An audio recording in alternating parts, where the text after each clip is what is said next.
Hey everyone, welcome to my first ever podcast on the Wakelet podcast series. I'm very excited for this one. We're going to be talking about climate change. There's going to be several episodes that we go over with different team members and perhaps also a few guests.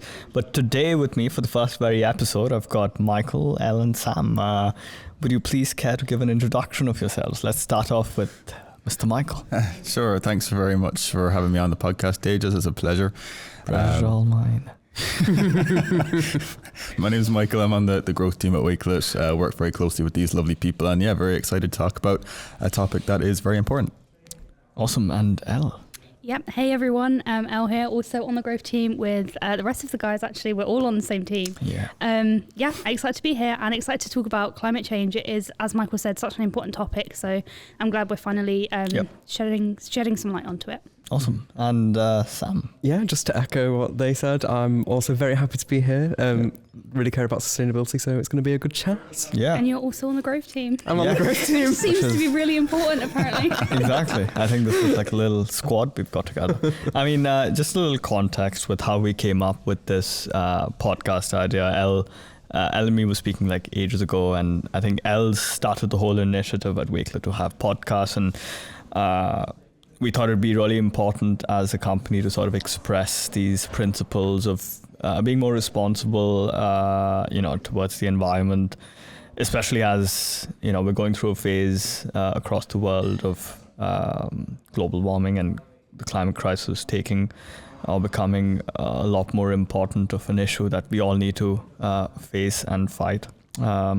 So with that being said, today we're essentially going to be speaking about understanding why all of us care about the climate and what we can all do in our own unique ways to make a difference. And I think it goes a long way when each and every person on this planet contributes their very own effort towards the crisis. That's what counts the most. And hopefully from today's conversation, what will come off is a little inspiration for all of you for how perhaps you could make a little difference in your own lives and do or make your little contribution.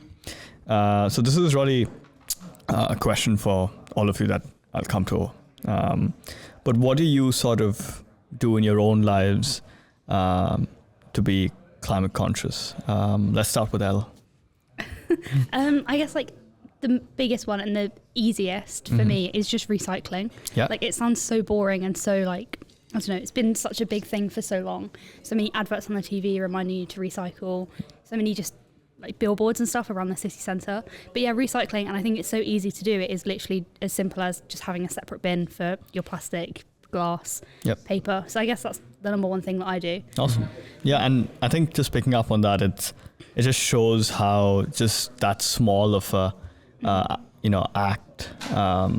If it was, for example, scaled and all businesses did the same thing, it would be so effective. Yeah, and definitely. I think it starts with us, right? It really starts with the consumer, and we're all consumers, and that's what we probably should understand to a large extent, is that we all, through our daily activities, the things we buy, the things we consume, whether virtually or in, physical, then gives businesses and society the power to bring more of that to us. So when we make more responsible decisions, of course, businesses are forced to be more responsible, and vice versa.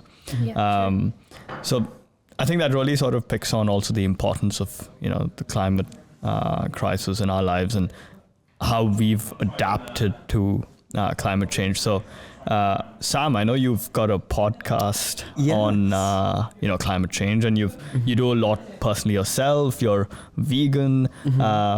How have you sort of almost I'd say change your life to be more impactful and try and make a difference? Yeah, well, there's lots of different things that you can do that I try and practice, and like, don't get me wrong, I'm not perfect. I just do what I can when I can.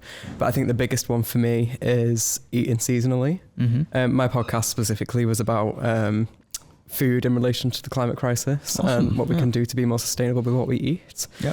And I think that if we eat seasonally, we can really make a huge impact. Yes. Yeah.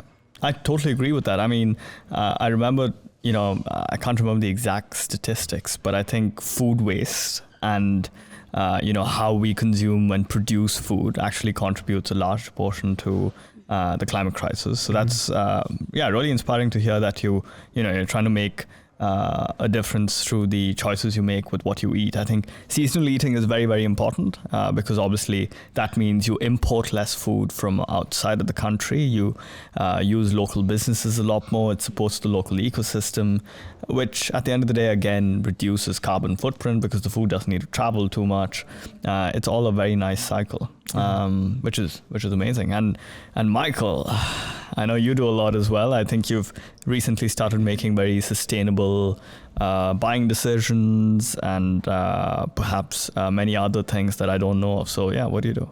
Well, I mean, yes, I think when it comes to consumerism, I try to spend my money on companies that are trying to do a good thing, and if it's sustainable, conscious, and spending money on companies that do prioritize sustainability and have that ethical approach. Yep.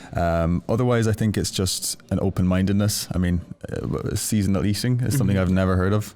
So it's really interesting to have an open mind and to be open to learning and discovering new things, and of course recycling. And for me, another thing is public transport, and so you're not driving everywhere, and cycling. So there's a bunch of stuff, but I'm always really excited to learn more. People have such great ideas and inspiring approaches to really pushing this and prioritizing it in their lives. So I think learning and open-mindedness is something that I try to incorporate when it comes to climate change.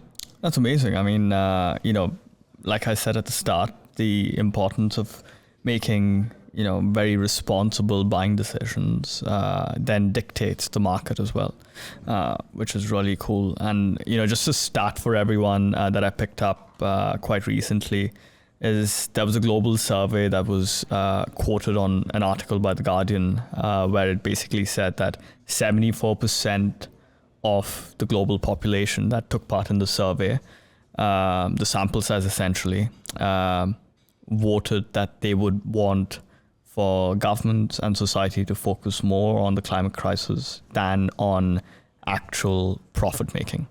So we're seeing a very real shift now in global thought and behavior from what I would describe, post-industrialization to be very consumerist in how we thought and how we acted. And now we're moving almost to this like post-consumerism era where we're thinking about, how we can make more responsible decisions. Like Michael was saying with, the companies that you give your money to, with the recycling and, with the decisions we made with the food that we eat. And so, sort of taking this conversation forward really, do any of you in your daily lives, so for example, with the work that you do, or maybe it's as simple as commuting to work, like Michael said, he uses public transport or tries to cycle. I personally cycle every day, and I also did like this cool activity of like tracking my carbon footprint, which I think is considerably lower because I cycle every day and I'm vegetarian, so I've sort of tried to make that change in my life as well. But do you do anything in your like sort of day-to-day life, in your commute to work or something that's, that people can relate to because, commuting to work or something that we do is something that we do every single day? I mean, a really small one, again, is, and it was like a really easy change of just being with a green energy supplier. So I'm with a energy supplier that only uses renewable energy. And that was such an easy change to make. It was literally as simple as switching. You haven't got to go out of your way to do that or to make a humongous difference in your day-to-day life. Still switching on a light or charging your phone or something, at least you've got that knowledge of just knowing that this energy is 100% renewable, whether it was from like wind turbines or any other source of renewable energy. I just think that is such a small difference. But if everybody did that, it would be such a big impact. So yeah, I think when maybe climate change started to become a really big thing, it was kind of posed as, it's really difficult to do. You've got to make so many big changes. The reason that we can't sort of fight this is because it's going to take such a large effort, Yep. when really it's so simple. Like just getting the bus rather than driving, or walking somewhere, or cycling into work. It's such an easy change to make for the majority of people, so why not just do it? Yeah, it's great to hear that. 74%, did you say, kind of Yes. demand or expect that to be prioritized? And that's a global survey. It's not, regional. It's pretty much, I think, accepted all over. And it is the case that when the majority of people or a massive population demand it, then those that are in positions of power that can make these positive changes and decisions, and that's when they're really going to be forced. Their hands will be forced when it is the majority. So it is very much the case that everybody can play their part and make these kind of really, really positive decisions. So it's a numbers game, really. I guess it's the more the when merrier. you realise how simple and easy it is to do as well, the more likely you are to think, of course, I want these changes to be nationwide or across the globe as well. Like I said, with changing your energy supplier to be renewable, why isn't that something that everybody does? Because it is so simple to do. Exactly.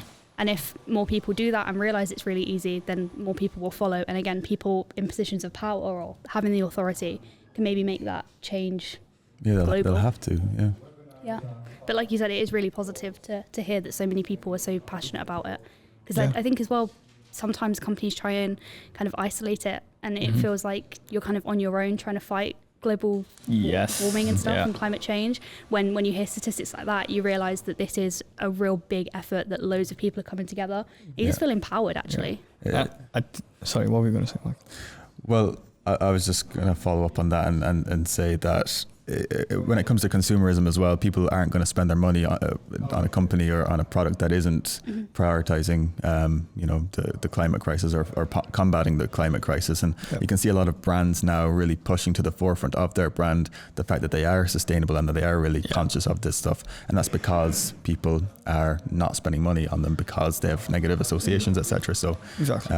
So that's really great to see. I'd also probably say at this point, just as a quick addition, that there's also a lot of greenwashing happening where a lot of companies will artificially propagate that they do certain things. So please research the company that you're investing your money into, your time into, because obviously as we move towards this trend of companies becoming more environmentally conscious, there's going to be always manipulation and, taking advantage of that point. Sorry, Teijas, just on that. The kind of idea of offsetting your carbon footprint. Yeah. And I know that you can kind of maybe pay to kind of offset how much that is, which is a great idea. Obviously that money goes to charity and things. But like you said, with greenwashing, a company saying, we've offset our carbon footprint, that sounds great. But are they doing everything they can to reduce it to as small as possible? Exactly. Because if they're leaving it the exact same or making it worse, but just paying the difference, they're not making a difference at all. Or that, you could argue that they're not. Yeah. So you do have to do your research with these companies. But like Michael said, it makes it so much easier to like a company and to want to buy from them when you know that they're sustainable or locally sourced or whatever it is, that they are making a conscious effort to make a difference. Yeah, I totally agree. Anything you have to add, Sam? Just kind of back to what we were saying about how you can implement things into your day-to-day life.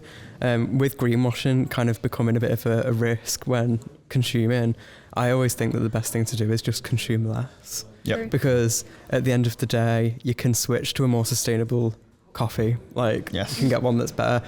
But really, if you got that coffee yourself, made it at home, took it in a reusable flask, that's always going to be better than buying it out, no matter how green it is. Yeah. So, it might be greenwashing, it might actually be sustainable, but consume less, and that's probably one of the best options we've got. Yeah, I absolutely love that. I propagate personally as well a very minimalistic lifestyle. And I think from knowing the three of you to the extent that I do, you don't live lavish lifestyles either. You're quite minimalist in how you sort of behave and go about doing things. So any comment on that? Have you actually seen or noticed a change in behavior, whether that be because of the climate crisis or perhaps your personalities? But have you moved from consuming more to less intentionally, or has that just been a part of your personalities? Because I know the three of you are pretty minimalist. Yes, I think I'm inspired by those around me when it comes to making positive changes. For example, I wasn't a vegetarian up until last January, and you're certainly both vegetarian. Yep. I'm not sure if you're vegetarian, but it's just so you're just people kind of making those decisions. It's like, okay, I should do the same thing. So I consider myself to be a student of people around me that are making these really positive decisions. So. That's amazing. So I'm just inspired by people and trying to play my part. Amazing. And Elle? Yeah, I've been very inspired by you, Teijas, and Marcus as well, cycling into work. Yeah. So I started cycling as of today.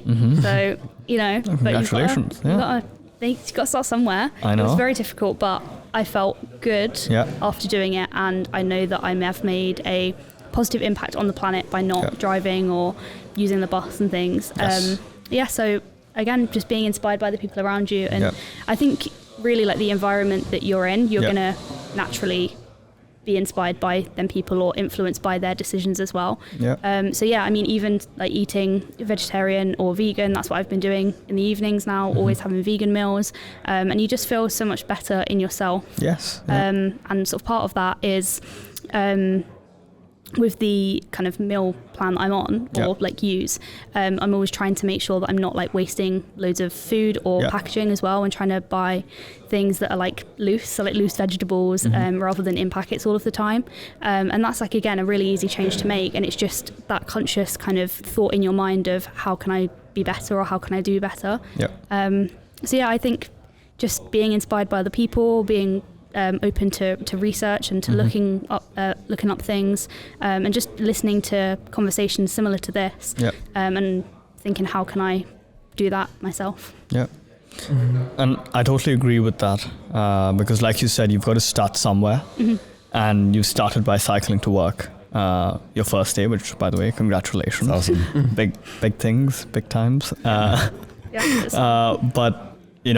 I think just picking up on a point that you sort of mentioned, where sometimes people may feel that these small changes that they're making aren't impactful enough, and they aren't strong enough, and people will often lose motivation when they read these articles come out. Like we had an article come out a few weeks ago about how I think there was a report by the UN saying that we're going to be hitting the 1.5 degrees Celsius temperature rise in less than or in little over than a decade, which is obviously alarming to everyone. I think it was 11 years, and there was a big fuss made about it. And obviously, there's two ways you can go about reading something like that. You can say, okay, this is a challenge now, I'll do everything I can in my life to make a change. Or you can go, this is sort of long gone and we've lost hope. There's nothing I can do by myself, and I'd rather, just leave it to the professionals, leave it to the activists. And I find that quite alarming. I think we all should try and make as little of a change as we can contribute. And I think, again, picking up on the point that you mentioned, it's important that you surround yourself with people who are also fighting for the same cause, which is so important. I mean, what are your thoughts on how people can stay motivated to fight for the cause in their own lives in however small of a way possible?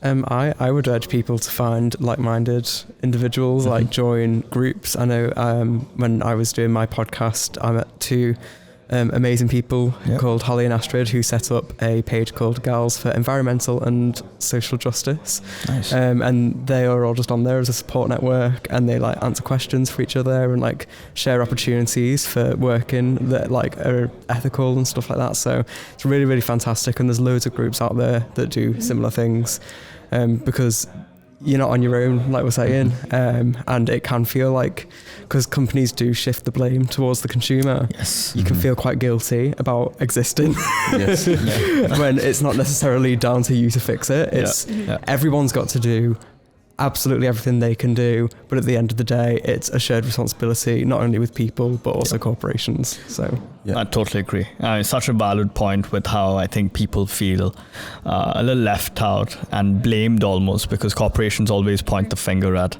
the consumer. And I do agree the consumer has a large responsibility, but I think pointing fingers isn't going to help. We're all in this together. Of course.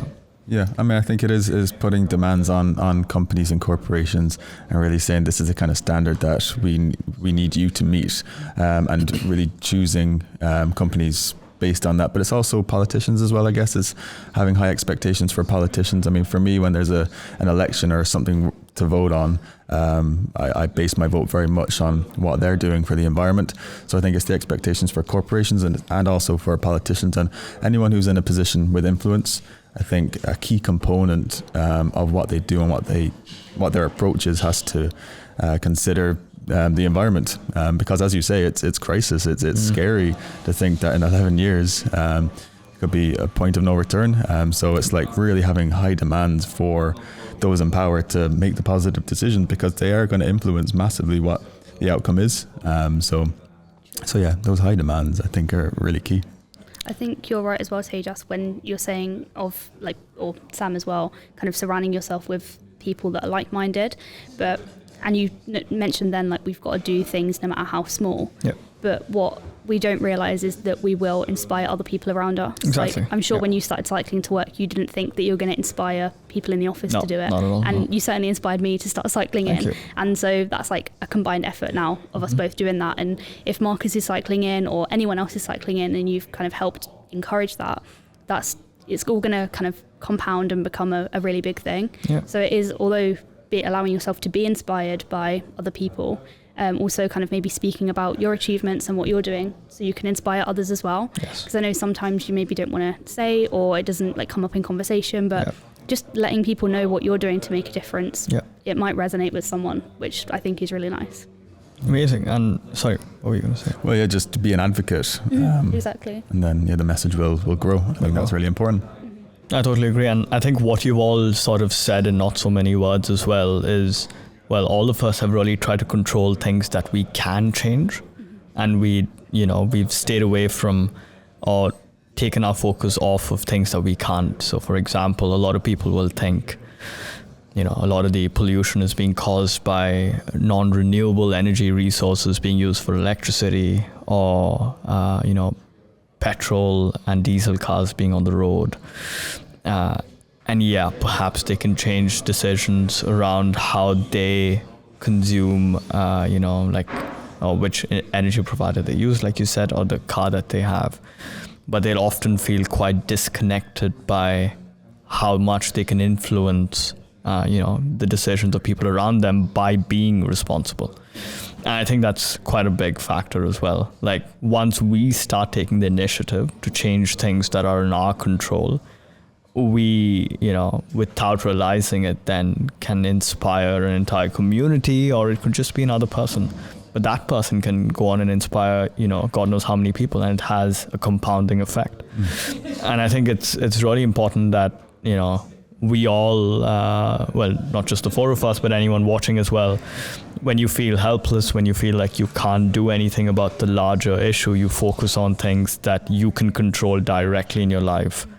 You probably can't control how many people drive a petrol car or how many people use renewable sources of energy through their energy provider. But you can control how much of that you do. And by you doing that and mixing with people who also think the same, you're building a community, and the community obviously grows and expands. And that, I think, at the end of the day, also has a big impact.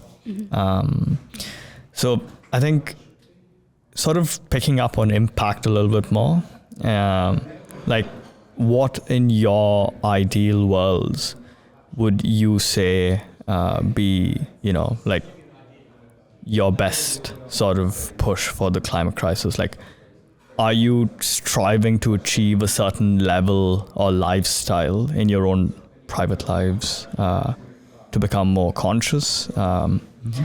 let's start with Michael. So to just expand on the question, if it was not clear, so what are you striving for in the future going forward? So obviously all of us are over here at Wakelet quite young, mid-20s. We're going to be, soon probably buying our first houses, buying our first cars, investing in, companies on the stock market. So what do you sort of envision, or what do all of you envision in your future? Whether that be only electric cars, or how do you sort of envision your lifestyle going forward, and is the climate crisis or climate change a big part of it? Let's start with Michael. I mean, yes, I think that's important to have the climate crisis inform a lot of the decisions that we make going forward, in terms of like the goals that I've set for myself, or the plans or expectations I have.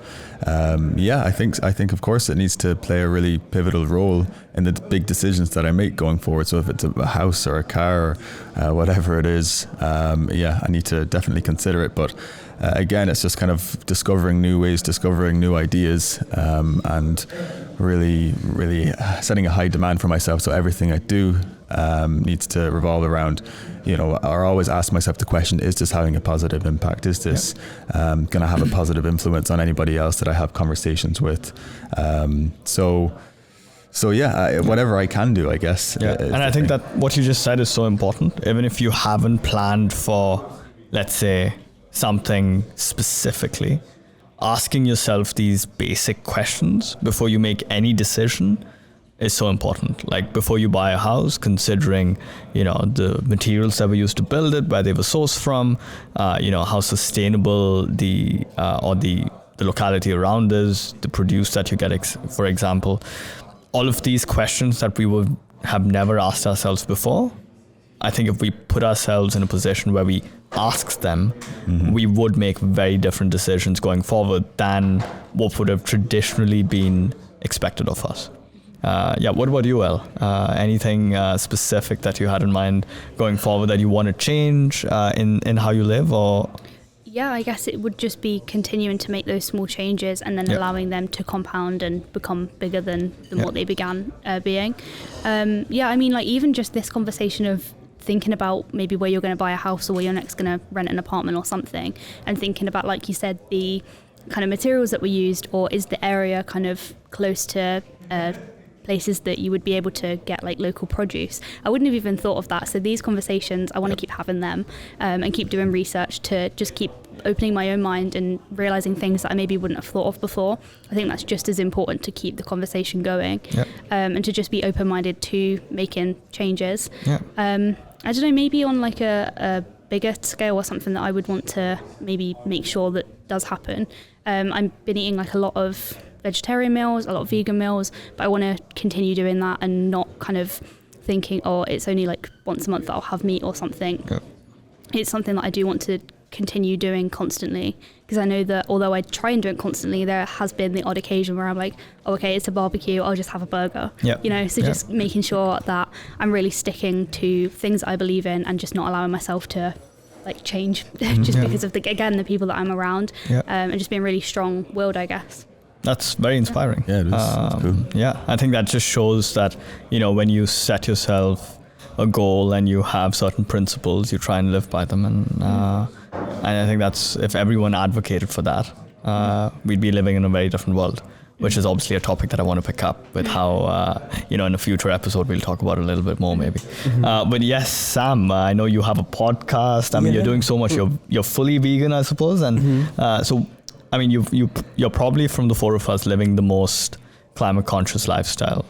So do you have anything you strive for? I think for me, I just really want to support other people in learning about the climate crisis and like supporting them in making decisions about what they can do with their lifestyle. Because, like you were saying just then, Al, you eat a lot of vegetarian meals, but then every now and then you'll have a bit of meat. And And like, that's fine. Like, that's so fine. Admitting it and being okay with it and thinking like, oh, okay, I didn't achieve my goal today. Yeah. And just accepting that and acknowledging it, so you can continue being better. Yeah, Exactly. I want to support people and show them that you don't have to be a raw vegan to be good for the planet. Yeah. You just have to be conscious and do like the little bits that all add up. And I think when people start to like see that and like have support in it, we'll see a bigger impact. Yeah, that's very, very inspiring. I totally agree with what Sam just said, because I think, so I went vegetarian 2.5 years ago. And, you know, like everyone, I'm human. I've made certain slip-ups at a party or, you know, like a barbecue. Those barbecues, they get everyone. They get all of us. And I think it's just realizing that because you made that one decision doesn't mean you need to cascade on and make, you know, that same decision for the rest of your life. You know, it's not like you've not sinned. You've just, you know, you've let go a little bit, which is completely fine. But you then, you know, go back to the priority, which is trying to make more responsible decisions and trying to sort of push yourself to just, you know, be as helpful as you can. The thing I like to think is living sustainably has to be sustainable. Yes. If you can't do it at 100%, then that's not sustainable and you ain't going to do it. I so agree with what he just said, because that's something that I always propagate. There's no point, you know, being vegan to the extent where you're hardly able to function on a daily basis. And the max you can go about being vegan is like a month, and then you're like, well, I can't do this anymore, and you just go back to non-vegetarian. I think you said this on a previous episode, Teijas, I think it was a book club one, and you were saying about when you're trying to read more or go to the gym or whatever, and you were saying a lot of the time, or when you first started, or when you've known people that are first starting out, they do everything all in one go, all together, and kind of give 100%. Whereas that, like you say, Sam, isn't sustainable. You've got to start slowly and kind of build up to it. Exactly. And it happens all the time. You say, I'm going to go to the gym 5 days a week. I'm going to do this 5 days a week. I'm never going to eat meat again. And you're really, really ambitious. And that's great to have that ambition and that desire to do that, the motivation. But it does need to be something that you're going to continue doing constantly. One tip I recently learned that I kind of helped with that is I kind of did 2 routines. So one routine where I'm kind of not feeling great, or I don't really have much inspiration or motivation, and I feel quite low. And maybe that's just that only my lunch is vegetarian. Or I only go to the gym once that day, or I don't go to the gym at all, but I spend time in the evening reading. And then I have a really high intensity routine. So if I am feeling really inspired and I really want to do something great and I want to feel amazing, then I'll read in the morning, I'll get up early, I'll go to the gym, I'll cycle in, whatever it could be. And just having a low energy routine and a high energy routine, and just responding based on how you feel and what your body's saying. So that maybe is a tip that might help people. That's rather absolutely than saying, brilliant. I'm going to be vegan every single day. I'm just going to not eat meat one day this week. I so agree with you. And I think that's something that I'm trying to connect with more with, is building routines with how you feel and how your mental state is and how you feel on that particular day. Just listen to your body a little bit more.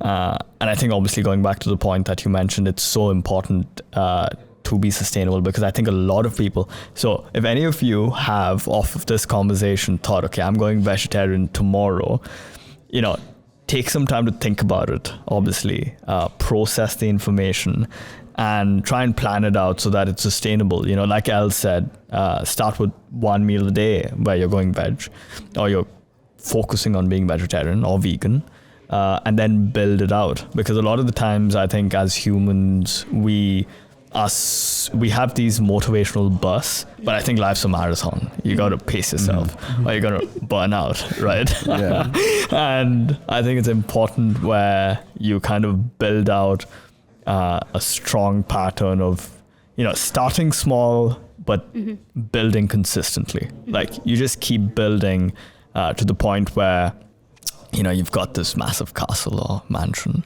metaphorically speaking. Of course. And I think that's the important thing. I think a lot of people expect, you know, when they have any goal, they do something and they're like, oh, why haven't I gotten there yet? Or why am I not able to be veg? Or why am I not able to look like this? And it's like, it's all because they've not taken the time and effort to build small and build consistently, which is the most important thing. But yeah, I mean, I'd really hope that everyone who's joined us today has found this conversation useful and inspiring. I think we've got some really nice topics that I'd like to pick on going forward in the future episodes. I think some of the stuff that we're going to pick on is how mental health and being climate conscious go hand in hand, how actually society's well-being is important to more people being climate conscious, because obviously when somebody's struggling with mental health issue, it's not as simple for them to be climate conscious, and the larger number of people suffering from mental health issues in society is obviously indicating that there's an issue in society. And it's sort of a perpetuating cycle of people being ill, making the wrong decisions, and then us affecting the climate around us. But that's obviously something I'd like to go into more detail in future episodes. But thank you, all of you, for joining me today. It's been an absolute pleasure. So could I jump in and just say that I've learned a lot from you guys. I realized that I can actually do a lot more. I thought I was doing my bit and I've kind of made changes, but hearing your stories and the positive changes you're all making, it's really inspiring, truly. So, I just want to say, Michael, I love your shoes. And if you'd like to go into more detail about them, go for it. I do love the shoes as well. They're absolutely amazing. So I see Mark is lowering the camera to have my shoes. These are the Stan Smith Adidas shoes that they're made entirely from recycled materials, which is just a reflection on the kind of change that I'm trying to make. Ooh la la. They're a symbol. So I hope this is like the beginning of a really healthy consumeristic approach to consumerism for myself, and I encourage everybody else to do it. And everyone makes these little changes. Yes. I'll emulate. I'll copy you guys whenever you have these cool ideas. I've had a lot of value just participating and even just listening to you guys. You're all definitely really inspiring. Yeah, I must echo what he said. It's been very, very inspiring listening to all of you. And I certainly really think his shoes are cool. But anyways, till the next episode, thank you all for joining in, and I'll see you when I see you. Thank you. Thank you. Bye.